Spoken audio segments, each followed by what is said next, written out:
भारत के प्रोटेस्ट, बाजार का हाल, सोना चांदी का भाव, मौसम की खबर, आज की सभी बड़ी खबरों को सबसे पहले देखने के लिए बने रहे हमारे आज के न्यूज बुलेटिन में। जो भारतीय अमेरिका में सपने देखने गए थे उनमें से हजारों को वापस भेजा जा रहा है। अमेरिका के राष्ट्रपति डोनाल्ड ट्रंप ने सैन्य विमानों से डिपोर्टेशन तेज कर दिया है। पिछले 15 दिनों में 5200 से ज्यादा भारतीयों को अमेरिका से डिपोर्ट किया जा चुका है और इस हफ्ते तीसरी डिपोर्टेशन फ्लाइट रवाना होने वाली है। इसमें H1B, O1 और स्टूडेंट वीजा पर गए भारतीय भी शामिल हैं। वहीं कनाडा में भी हालत खराब है। वहां की सरकार पोस्ट ग्रेजुएशन वर्क परमिट रद्द कर रही है, जिससे करीब 1500 भारतीय छात्रों का वर्क परमिट खतरे में आ गया है। यानी अमेरिका और कनाडा दोनों जगह भारतीय छात्रों और प्रवासियों के लिए मुश्किलें बढ़ती जा रही हैं। क्या भारत और चीन के रिश्तों में बड़ा मोड़ आने वाला है? चीन के राष्ट्रपति शी जिनपिंग सितंबर में भारत आ सकते हैं। 12 और 13 सितंबर को दिल्ली में 18वां ब्रिक्स समिट होने जा रहा है और सूत्रों के मुताबिक जिनपिंग इसमें शामिल हो सकते हैं। अगर ऐसा हुआ तो करीब 7 साल बाद उनकी भारत यात्रा होगी। इससे पहले वे अक्टूबर 2019 में भारत आए थे। दोनों देशों के बीच LAC सीमा विवाद सबसे बड़ा मुद्दा रहने वाला है, ताकि तनाव फिर से न बढ़े। इसके अलावा व्यापार और जरूरी सामान की सप्लाई पर भी दोनों देश बात कर सकते हैं। पुतिन के भी इस समिट में आने की उम्मीद है।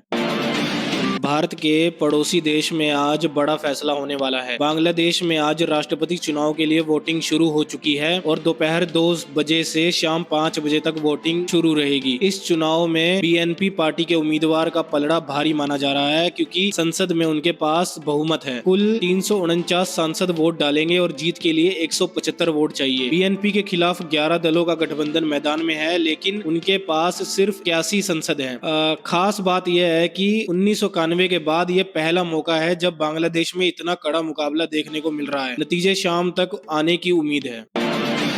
अब हर पायलट को साल में देना होगा ये सख्त टेस्ट। DGCA यानी नागरिक उड्डयन महानिदेशालय अब हर साल भारतीय एयरलाइंस के 25% पायलट और क्रू का रैंडम यूरिन ड्रग टेस्ट करने की तैयारी में है। अभी तक ये आंकड़ा सिर्फ 10% था। यह फैसला 4 अगस्त की उस घटना के बाद लिया गया जब एयर इंडिया की फ्लाइट AI 2379 में अचानक टर्बुलेंस के दौरान प्लेन 300 फीट नीचे आ गया था। आज जांच में पता चला कि पायलट के 2 ड्रग टेस्ट में से एक में गांजे की पुष्टि हुई थी। अब एयर इंडिया के सभी ग्रुप पायलटों की पूरी जांच भी शुरू हो चुकी है और उड़ान से 12 घंटे पहले तक किसी भी तरह का नशा पूरी तरह प्रतिबंधित होगा। झारखंड में एक बड़ा प्रशासनिक संकट खड़ा हो गया है। 22 प्रतियोगी परीक्षाएं रद्द होने के बाद इन परीक्षाओं से नियुक्त हुए 2394 सरकारी कर्मचारियों की नौकरी पर खतरा मंडरा रहा है। हालांकि सरकार ने अभी तक इन्हें सेवा से हटाने का औपचारिक आदेश जारी नहीं किया है, इसीलिए फिलहाल ये सभी कामकाज पर बने हुए हैं। असर सचिवालय तक पहुंच गया है, जहां 854 सहायक प्रशाधिकारी अपनी फाइलें उठाकर घर लौट गए। संबंधित विभागों को जांच के आदेश दिए गए हैं। सबसे बड़ी बात यह है कि खाली हुए पदों पर काम करने का दबाव अब पहले से तैनात अधिकारियों पर बढ़ जाएगा। तो मुजफ्फरपुर की एक चुनाव रैली में गृह मंत्री अमित शाह ने कांग्रेस पर बड़ा हमला बोला। उन्होंने दावा किया कि 1937 में कांग्रेस ने राष्ट्रगीत और तिरंगे को मान्यता देने से इनकार कर दिया और शाह ने यह भी कहा कि कांग्रेस को अपनी 15 अगस्त की पहली आजादी याद नहीं और 26 जनवरी की पहली संसद भी याद नहीं। उन्होंने बिहार चुनाव को लेकर कांग्रेस पर तीखे आरोप लगाए और कहा कि आजादी के बाद देश के निर्माण में कांग्रेस के फैसलों पर सवाल उठाए जाने चाहिए। ये बयान बिहार में चुनावी माहौल गरमाने के साथ आया है।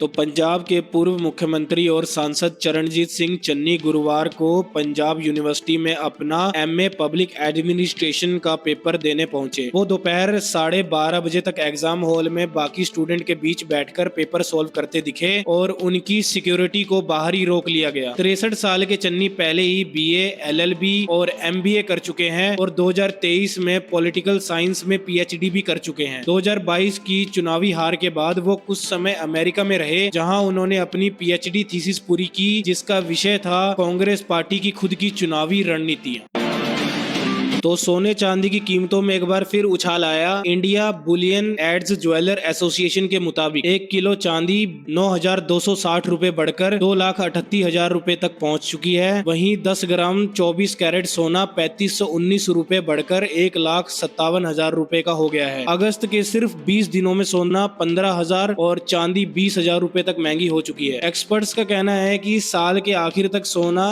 1,70,000 रुपए तक जा सकता है। अगर आप ज्वेलरी खरीदने की सोच रहे हैं तो हॉलमार्क जरूर चेक करें। एक छोटी सी टेलरिंग दुकान चलाने वाले बुजुर्ग को मिला इतना बड़ा नोटिस कि होश उड़ गए। राजस्थान के अजमेर जिले के गोविंदगढ़ में टेलरिंग का काम करने वाले 62 साल के रेखराज आणा को आयकर विभाग से 975 करोड़ रुपए का नोटिस मिला। रेखराज महीने के सिर्फ 15,000 रुपए कमाते हैं, लेकिन नोटिस में उन्हें सूरत की रूप रजत डायमंड कंपनी का डायरेक्टर बताया गया है और उन पर 974 करोड़ 97 लाख रुपए की टैक्स रिकवरी निकाली गई है। रेखराज का कहना है कि उन्होंने ना ही कभी कोई कंपनी चलाई, ना कभी गुजरात गए। परिवार का दावा है कि उनके पैन कार्ड का किसी ने गलत इस्तेमाल कर उन्हें फर्जी तरीके से डायरेक्टर बना दिया। मामले में पुलिस शिकायत दर्ज कराई गई है। तो स्टेट बैंक ऑफ इंडिया ने बेसिक सेविंग बैंक डिपॉजिट यानी BSBD खाता धारकों के लिए नए नियम लागू किए हैं जो 1 अक्टूबर 2026 से लागू होंगे। नए नियमों के तहत हर महीने सिर्फ 4 बार कैश निकालना फ्री रहेगा। उसके बाद हर विड्रॉल पर 15 रुपए प्लस GST चार्ज लगेगा। सबसे बड़ा बदलाव ये है कि अब डिजिटल ट्रांजैक्शन भी इस 4 फ्री विड्रॉल की गिनती में शामिल किए जाएंगे जो पहले नहीं होते थे। ये खाता खासतौर पर उन लोगों के लिए बना है जो बिना मिनिमम बैलेंस के बैंकिंग सुविधा चाहते हैं। तो अगर आप भी BSBD खाता धारक हैं तो अक्टूबर से थोड़ा हिसाब किताब करके पैसे निकालिएगा। तो पंजाब में स्पेशल इंटेंसिव रिवीजन यानी SIR के दूसरे चरण में अब वोटरों को नोटिस देकर दस्तावेज मांगे जा रहे हैं। जिन वोटरों का नाम 2003 की वोटर लिस्ट में पहले से है उन्हें कोई दस्तावेज नहीं देना होगा, लेकिन जिनका नाम बाद में जुड़ा है उन्हें जन्म तारीख, जन्म स्थान या माता पिता से जुड़े सबूत देने होंगे। जिन वोटरों का नाम 1987 से पहले जुड़ा है उन्हें सिर्फ अपना दस्तावेज देना होगा, लेकिन 1987 और 2004 के बीच जुड़े वोटरों को अपना और माता पिता दोनों का दस्तावेज देना पड़ सकता है। दस्तावेज BLO के पास जमा कराने होंगे वरना नाम लिस्ट से कट सकता है। तो चीन में बनाए गए एक सुपरमैन रोबोट ने दुनिया के सबसे तेज धावक उसेन बोल्ट की पीक स्पीड को पीछे छोड़ा और उनका रिकॉर्ड तोड़ दिया। आपका हमारे चैनल पर बने रहने के लिए बहुत बहुत धन्यवाद। हमारे चैनल कर्म समाचार को लाइक, शेयर और सब्सक्राइब करना ना भूले दोस्तों।